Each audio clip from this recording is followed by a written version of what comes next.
म्हणून भारतीय जनता पक्ष असेल, मिंदे गट असेल, यांनी गेले 2 वर्ष निवडणुका रखडवण्याचा, निवडणुका टाळण्याचा कसोशीनं प्रयत्न केला. निवडणुका होऊच द्यायच्या नाहीत. म्हणजे मतदार नोंदणी करायची युवा सेनेनं, शिवसेनेनं 92,000 मतं आम्ही नोंदवली होती. 92,000 मतदार यादीच रद्द करायची, असे अनेक उपद्व्याप केले.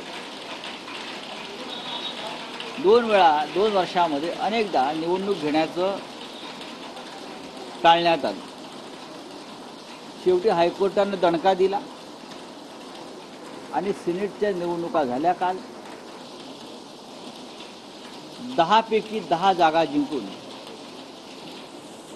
या मुंबईतला तरुण वर्ग, सुशिक्षित पदवीधर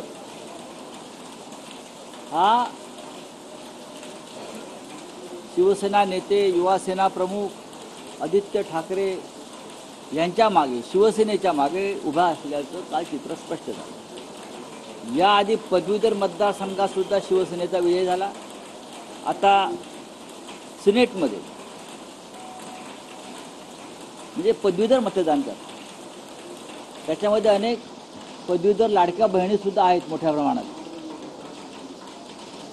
यांनी यापैकी 9 उमेदवारांनी कोटा तोडून मतदान घेतलं.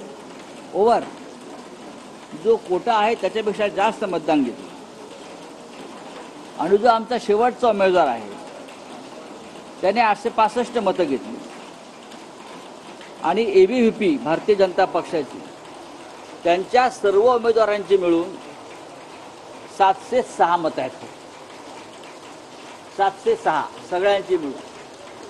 आणि आमचा शेवटचा उमेदवार आहे त्याची मतं 850 आहे. मुंबई विद्यापीठावर अशा तऱ्हेने भगवा फडकलेला आहे. ABVP असेल, मिंद्यांचा गट असेल, यांनी प्रयत्न करून सुद्धा त्यांना ही निवडणूक टाळता आली नाही आणि जिंकता आली नाही. याचं कारण असं आहे, हा जो मतदार आहे सुशिक्षित, तो विकला जात नाही. इथे मतं विकत जाण्याची अजिबात शक्यता नाही.